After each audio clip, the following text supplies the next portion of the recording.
Yo, what up, everybody? Welcome into another edition of Big Bets.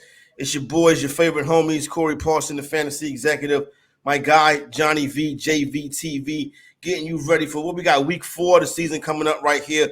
Pick by pick Sunday contest. You know what I'm saying?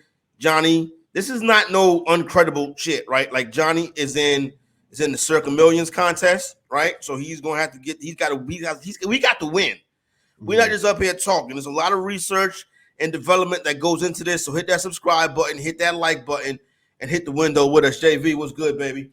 What's good, CP? Always a pleasure.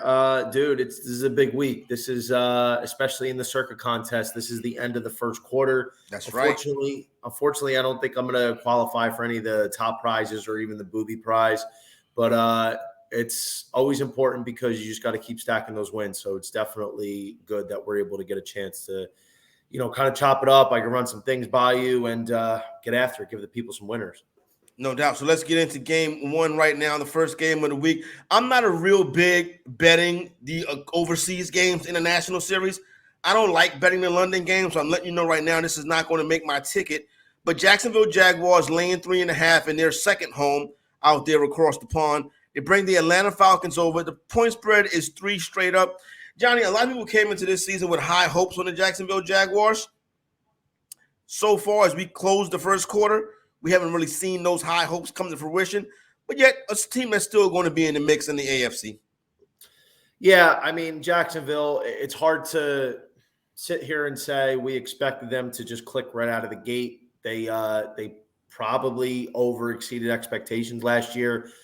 And even with the addition of Calvin Ridley, there was definitely going to be some growing pains. And, that's what's happening right here. They had a tough loss against the Chiefs, defending world champions. The Texans, a team that always plays them tough, kind of no-showed. But I think this is a spot here, even in London. Like you said, I hate international games. I think this is one where they do bounce back. I think Jacksonville understands the sense of urgency that they can't keep playing the way they have been. Their offense has to get in some sort of a rhythm. And against an Atlanta defense, it's actually played pretty well thus far. I think there's going to be opportunities for Trevor Lawrence to move the ball. And I'm really looking at Calvin Ridley in his revenge game here. I wonder how he's going to perform. But I would side with Jacksonville if I was putting out an official play this week. It's the Calvin Ridley revenge narrative is something I wasn't reminded about until earlier today. And I thought about it, man, that's a good look right there. Then I realized, man, if this game was in Atlanta, Calvin Ridley might have went for 200 yards. Yeah, you would think that, but I don't know if it's going to end up mattering where it's played. Like, at the end of the day, it's more on the Atlanta Falcons for a revenge game because Calvin Ridley quit on them. And I know with that's tough. He had to, because here's the deal. I feel you. Here's the deal, right? Like, I understand the mental health, like, even though, like, you couldn't have done it earlier before the season started, but whatever the case was. Then after literally sitting out for like 2 months, Atlanta at the end of the year was in an opportunity to sneak into the playoffs. They needed Calvin Ridley. He decided to not come back. And in lieu of not playing, what did he do? He was gambling. And whatever we think, whether it's stupid, it's against the rules. Like, you can't do that. No doubt. You're right about that. It's against the rules. You put yourself and your team in a compromising position.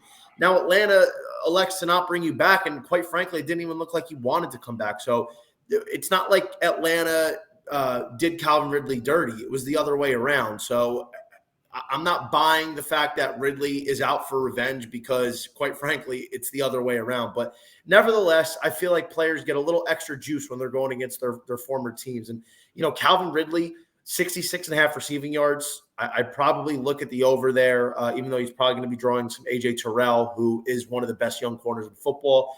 But I really like the touchdown look, Corey. Anytime Tud plus 160 is a really good price. And we talked about it. We expect Jacksonville's offense to get back on track, even if it is against an up-and-coming defense. Yeah, I would agree with you on that one right there. All right, let's go to the NFC East. And, Johnny, I say this all the time. The hardest thing to do in sports betting is to forget what your eyes just saw. With that being the case, the Washington Commanders are almost in a blind play spot right here, getting 9.5 on the road versus their division rivals. First of all, road dogs have hit it about 68% this season. Washington always plays good versus Philadelphia. As a matter of fact, they gave Philadelphia their first loss last year. 3-1 ATS in their last 4 versus Philly.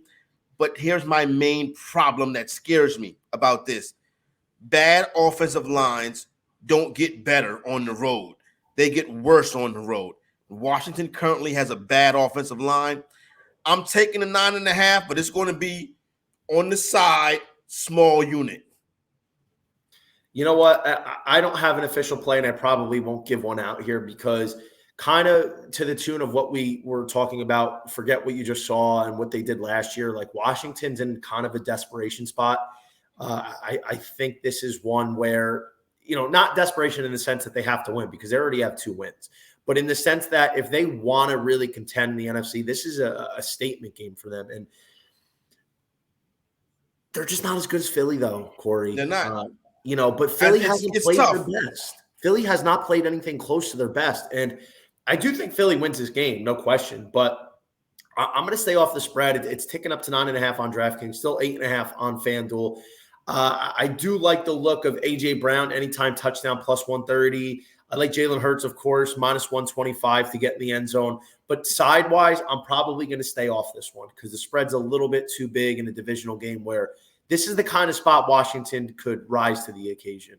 It's also the kind of spot where they can lay an egg. So I get you 100% laying over. Like I said, small bet off to the side, not including anything else. If I lose it, then I'm just losing a wager that I backed blindly. All right, big one right here in Buffalo tomorrow. Buffalo Bills, Miami Dolphins going at it. AFC East matchup. Bills bounce back nicely after that nasty Week 1 loss to the Jets.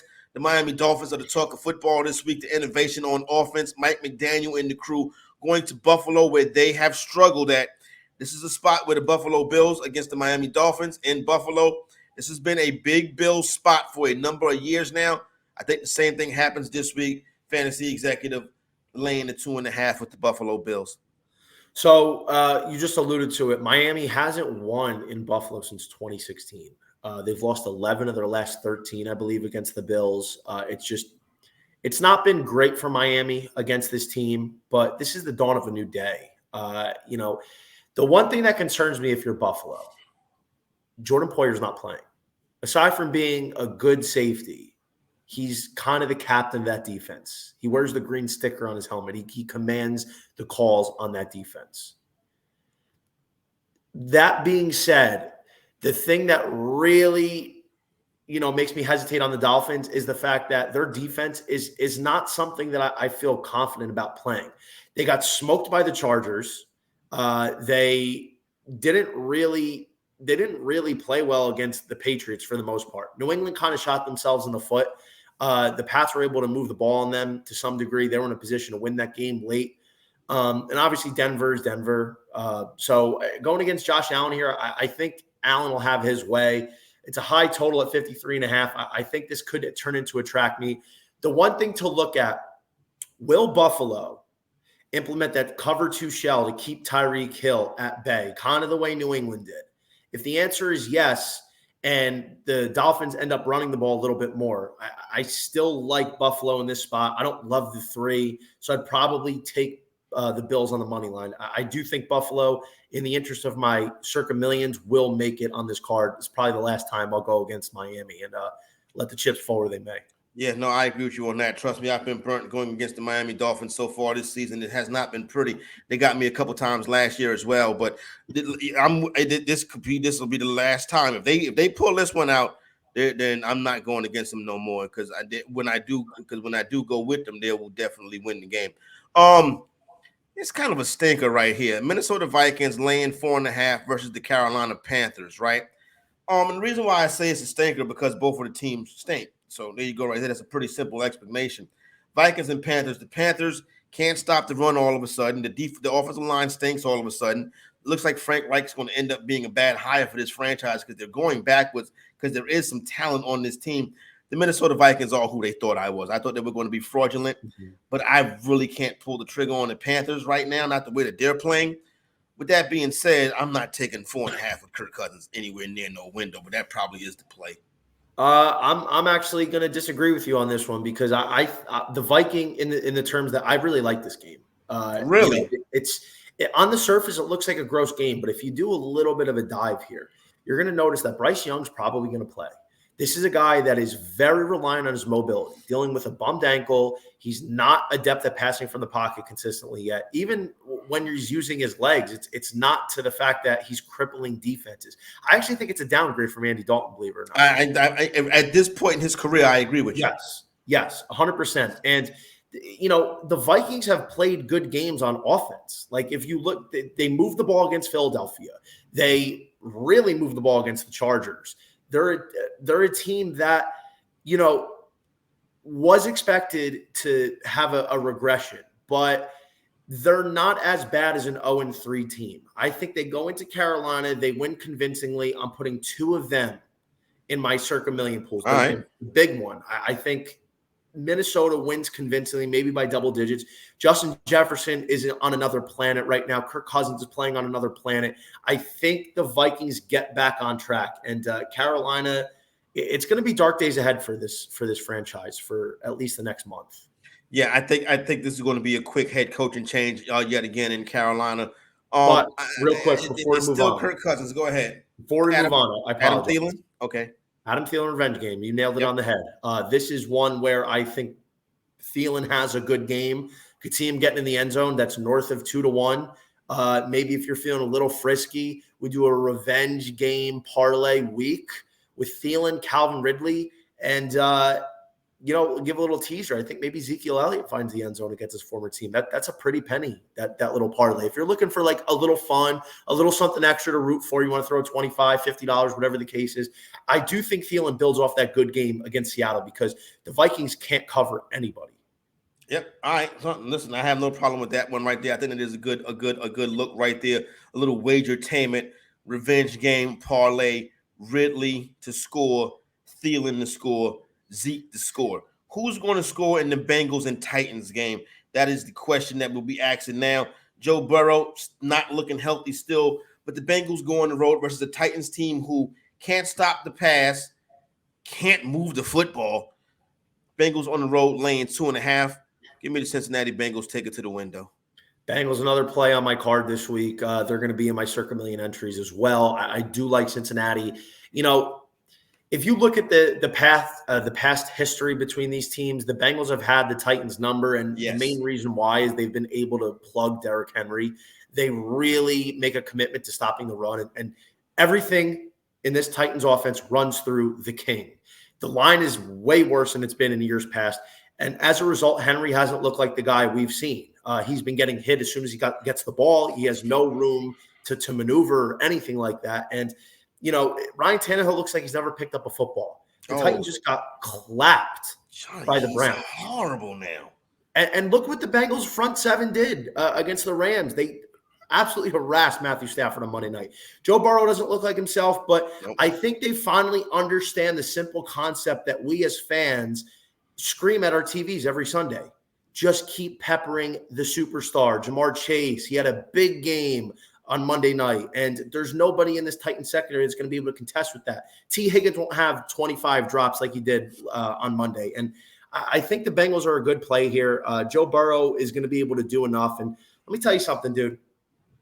The Bengals are in a buy low spot for the Super Bowl, buying a low spot for the AFC. I feel like if Cincinnati wins this game, now they're 2-2. Little momentum starting to come their way. They're finding ways to win games, and that's going to be quarterback not healthy. He's not healthy, but I think this is a team that can overcome this adversity. I think Burrow will be okay. I don't know if he's going to be at an MVP level, but I think he's going to be able to do enough to keep this gravy train rolling. Big matchup, AFC North, that same division as those Bengals. Baltimore Ravens going to Cleveland to face the Browns. That Browns defense, one of the early talks of the NFL. Mm-hmm. Now, with that being said, this number opened up 1.5, pushed all the way up to the Browns laying 3. Now I'm looking at this number. We got ones across the board. Johnny, the word is that Cleveland Brown quarterback Deshaun Watson likely out this week. Now, here's the deal. Is that a good thing or a bad thing? Dorian Thompson-Robinson, the backup, maybe he could have a little bit of work for this Baltimore Ravens defense. Nonetheless, this is a quarterback game. Give me Lamar Jackson and the Baltimore Ravens, but I'm not going to the window. So we talked about this on Thursday, yesterday. The Browns were a team I was going to play this week. I like the Browns at home, and not just because of what happened last week on the respective sides of the teams.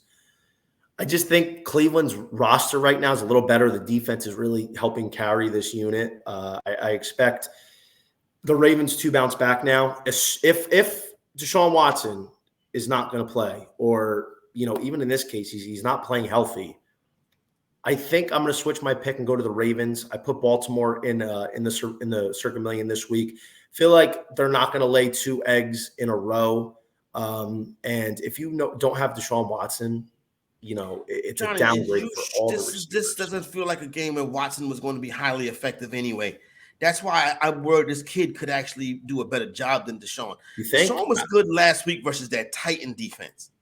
Yeah, but the Ravens secondary, they're going to be without Marlon Humphrey again. At the end of the day, I find it hard to believe the Ravens are going to lose 2 in a row. And Lamar Jackson did not have a good game. I don't care what his stat line looked. 2 fumbles.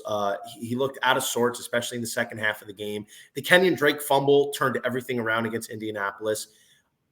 I think they come back strong. That's one thing Baltimore is usually good at in the John Harbaugh era, is bouncing back after a loss. And the fact is, we're getting positive movement in favor of the Ravens because of this injury news to Watson. So tentatively, give me the Ravens right now. It's waiting a word officially on Watson. All right, another AFC North team, the Pittsburgh Steelers. They are in Houston this weekend to take on the Texans. The Texans team coming off a good W last week. Everybody loves what they see from C.J. Stroud so far. Tank Dell and Nico Collins, waiver wire wonders.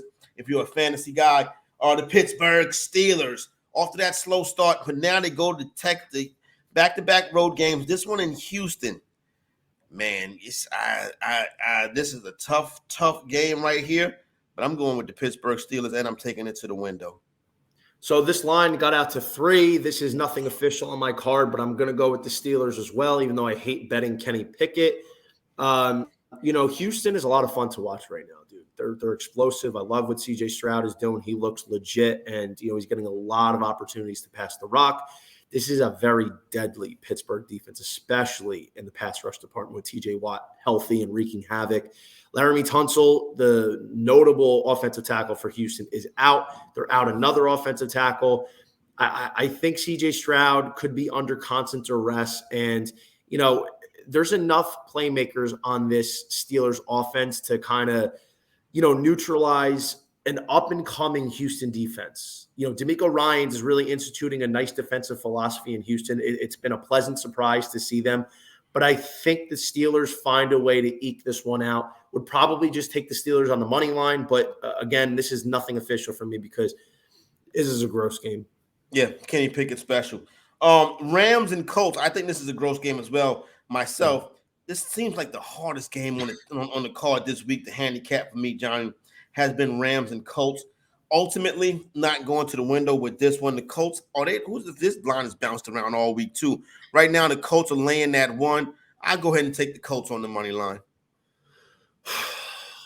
Anthony Richardson's back. Yes, I'm excited to see that. I got to go with the Rams. I got to go with Matthew Stafford. He did not look as bad as his numbers would suggest last week. He really got hosed on that first interception. Second interception was a tip pass. Key drops all night. I think Sean McVay's not going to let that happen 2 weeks in a row. He's going to run the ball a little bit more than he did. He didn't run the ball really at all. Indianapolis off a big win. This feels a little bit like a letdown spot, even with Richardson coming back. Not making my card either, but I think I would take the Rams here. All right. I can dig that. What are you doing with another nasty one right here? Buccaneers and Saints down there in the Dome in New Orleans. The Saints, I believe Jameis is going to get the start this week. I'm a big Jameis supporter, but I don't think I'm brave enough to take Jameis to the window on a ticket. No play for me in this one right here between Saints and Buccaneers. If anything, give me some Chris Olave and some Mike Evans props. But other than that, this is a stinker. Mike Evans historically has had a tough sledding against Marshawn Lattimore. That's one of the underlying stories of Week 4. A lot of people know about it if you've been following the NFL for the last 5-6 years. You know what, Corey? I think the Saints at home, after a horrendous loss against Green Bay. I do think they're going to end up coming away with this game. Yeah. This isn't official. Jameis, it's kind of a revenge week, but, he played against the Bucs already. Tampa Bay's historically kind of struggled against the Saints defense in recent years with Tom Brady, even though Brady's not there anymore. Give me the Saints at home. I think Tampa Bay's dealing with some injuries up front, notably Vita Vea. That's a big loss. Alvin Kamara's back. So give me New Orleans if on the right side here. Yeah, now I definitely wouldn't play the Buccaneers side. I'm not in love with the Saints. I ain't damn sure not in love with the Buccaneers. I'm not in love with either the Broncos or the Bears. The Broncos laying 3.5 points sounds like a joke to me, like satire. But when you look at the Chicago Bears, and they have been god-awful so far this season, both the quarterback, the defense, the coaching staff, these are just two bad teams. Could be the worst two teams in the NFL to close the month of September. Broncos laying 3.5 on the road. Yeah, I'm gonna in my entry that I'm trying to lose. The second entry, my worst entry, I'm going to take the Bears plus 3.5 in hopes that they lose. I think Denver's what the right. What if they win? Then they win. But I think Denver's the right side here. I think 3.5. It's kind of funny, like you said, it's satire. They just got 70 put up on them, and then they're field goal and a hook favorite at Chicago on the road. On the road. You know what though? Like the thing about Denver's not good. But they've shown semblance of a competent offense. Like they scored against Washington. They scored a little bit in garbage time against Miami, even though we can't really count that. Courtland Sutton looks pretty solid. I'm not ready to jump on the Chicago Bears train. I do think Denver is an interesting play. It's a hold your nose. And honestly, bro, the Broncos is a survivor pick. Wouldn't surprise me to see a fair amount of people take them this week. I'm not going to be one of those people, but I think Denver is a solid 3.5 play. All right, there you go, right there. There's nothing here for me. I just the thought of it is disgusting. But when you mention that, it is what it is. All right, Johnny, what's up with our Royal Mint this week? Raiders and Chargers, but are we going to lose Jimmy G, the Metagon?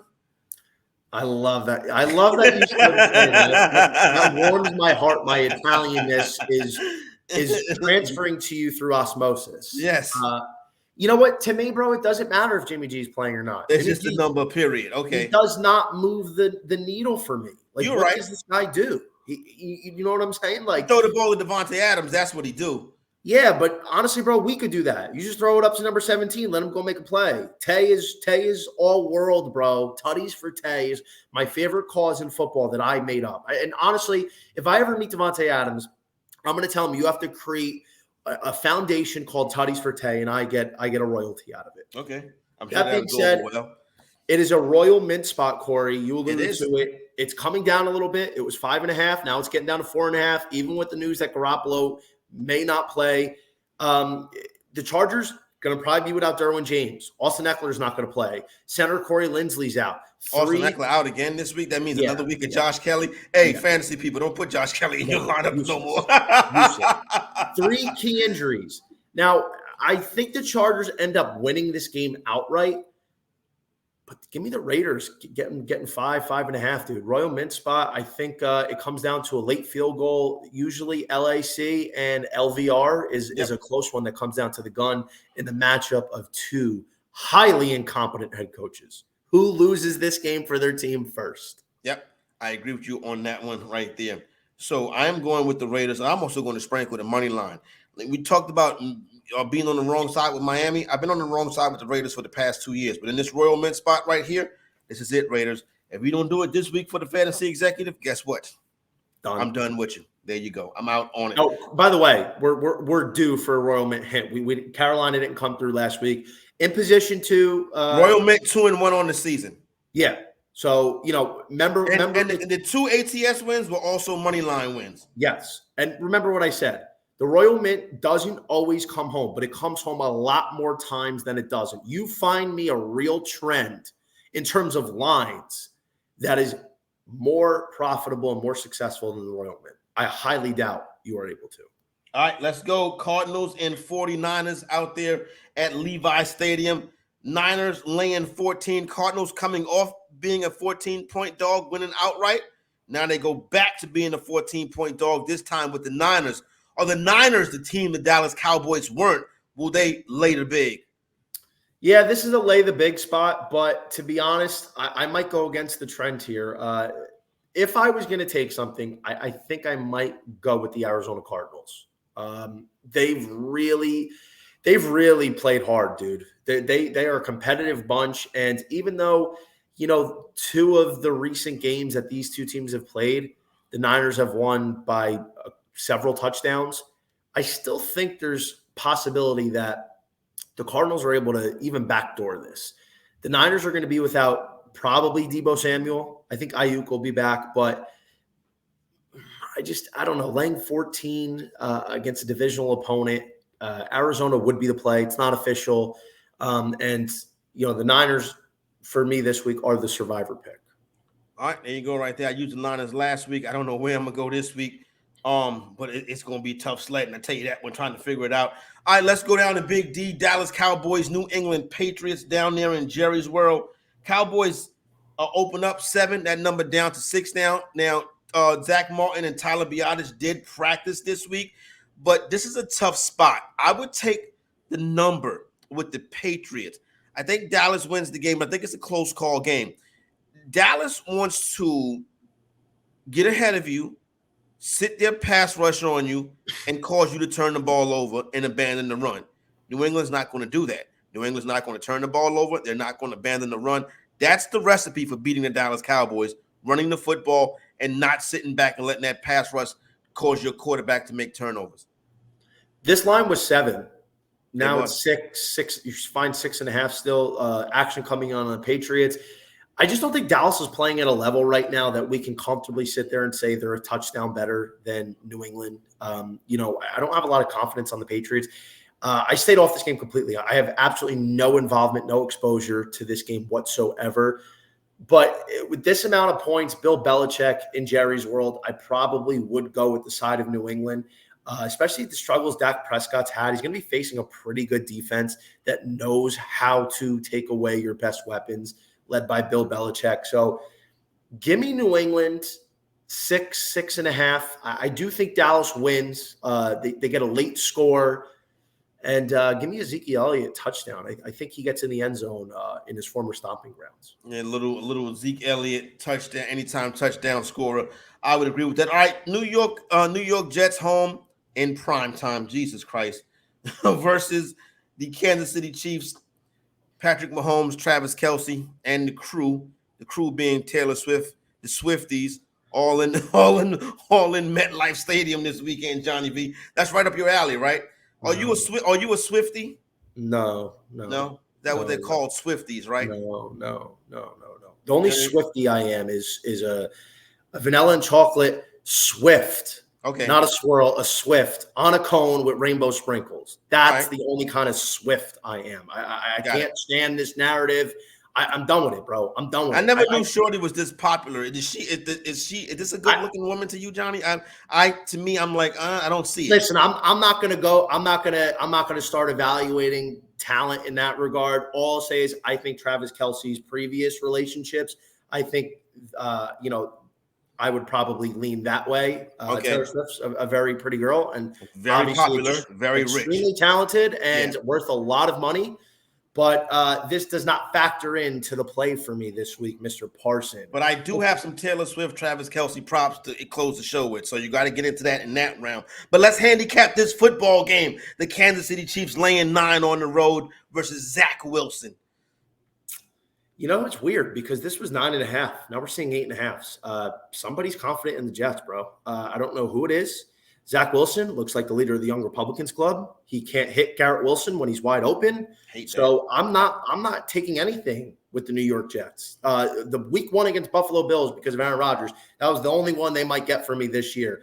Kansas City, they are going up against an elite defense of the Jets, but Patrick Mahomes, Kelce, they're dogs, bro. They're in rhythm right now, and I think now they kind of got that Buffalo or Detroit Lions loss on opening night out of their system. They're going to keep going and keep this gravy train moving. I feel like it's a big night, and I think 8.5, 9.5 is not big enough. I feel like this could be a 2-touchdown victory. I just don't know where the Jets are going to score more than 17 points unless Mahomes. I don't know where the Jets going to score more than 7 points. You see the Chiefs' defense is the best part of their team this year, and the Jets' offense is once again the worst part of their team. This is going to get ugly. You know what I'm saying? It's not big enough. This is a two entry play for me. Chiefs minus 9.5, and I got to be honest, bro. I might take an alternate spread as well. I think taking them like minus 14.5, 15.5 is fair game. I think Kansas City runs away with this one in MetLife, and I just don't know where the Jets are going to get it. No, I agree with you on that one. All right, we mentioned it earlier, Johnny. It's time to get into the conversation to discuss it, and we got to close the show. Shout out to the good folks over at The Athletic, the homie Nando DeFino. Here are some Swifty to Kelce prop bets that they have mustered up over there at The Athletic, the good people over there. All right, so JVTV, let's go. Will Taylor Swift be at the game? Yes is minus 5,000. No is plus 500. Of course she'll be at the game. I think it's already predetermined that she was coming. She's going to shut down my city. She's going to shut down North Jersey. Come on, bro. Of course she's going to be there, though. All right. Who will Taylor Swift be sitting next to? The question is, who will Taylor Swift be sitting next to? Travis Kelce's mom, Donna, is minus 125. Brittany Mahomes is plus 300. Sandwich between Brittany Mahomes and Donna Kelce, plus 2,500. By Aaron Rodgers, plus 7,500. Nah, I don't think Rodgers is going to do that. Rodgers is not going to be commingling with the enemy at the moment. I feel like the sandwich between Donna Kelce, the GOAT. Donna Kelce is, shout out, she's the best, isn't she? I love her. Yep. She's like a spiritual mother to all of us, I feel like, in the NFL, no? But a little bit. Her and Brittany Mahomes kind of having this thing, like there was like some chat about them. So I think it's probably fair to say, especially with those odds, that she's going to be sitting in between the two of them. All right, here we go. Next one, Swifty to Kelce prop bets. Will Taylor Swift be wearing a Travis Kelce jersey? Yes, plus 800. No, minus 5,000. I mean, I wouldn't lay minus 5,000 for that. So let's say, yeah. Listen, he scored a touchdown in the game against the Bears, and she was there. So I think wearing the Kelce jersey would just kind of set the world on fire, and I feel like she's about that. Rocking the 87 Travis Kelce jersey. I agree with you on that one. Now, okay. All right, now, next up, Travis Kelce, question 4. Will Travis Kelce have a minor injury that makes him hop off the field in pain, causing the cameras to immediately go to a reaction shot of Swift with a look of concern over her face and her hands over her mouth? Yes, plus 550. No, minus 1,000. Who made these odds? Who thought of this and who did this? And who's putting out an odds for Kelce to be limping off the field? Like, I don't like that. You know what? Kelce, I don't want to see anything happen to TK. I don't want to see anything happen to any player unless we're locking David Montgomery in a closet for the rest of the year. So I'm going to stay away from that one completely. All right, here we go. Question 5 and the final question. Will Taylor Swift play a surprise concert somewhere in New York City over the weekend? Plus 800. Yes, it's plus 800. No, it's minus 5,000. Now, here it is. This question would be okay. So is there writer's strike? Okay, so basically, do you think either she is a surprise concert or she is on Saturday Night Live this weekend? Saturday Night Live, I could see. Definitely, okay. I could definitely see Saturday Night Live. That is like setting it up perfectly. There's not many chances, I feel like, to kind of capitalize on the momentum of this thing. But the writer's strike could be a problem for that. It could be, but yeah. I don't. Jimmy Ain't Fallon. The writers finished striking yet? I don't know. I don't keep up with that stuff. We're in a different industry, bro. I'm worried about the damn point spread. Exactly. Listen, I'm worried about if Peaky Blinders is going to come back anytime in this millennium. That's what I'm worried about. So I don't know what's going on with the writer's strike, and I don't care about Saturday Night Live, but I do think she can get on that. All right, there you go right there. So there goes our Swifty to Kelce prop bets. Hope you enjoy it. Hope you make some money this week. You know what I'm saying? Please hit that subscribe button. You know what I mean? This is free information. We're giving you contest picks for free. Anybody selling nothing over here, your main job is to hit that subscribe button, support the program. For the homie JVTV, is Corey Parson, the fantasy executive. Join us live on Sunday morning We see you then. For my man JV, we out.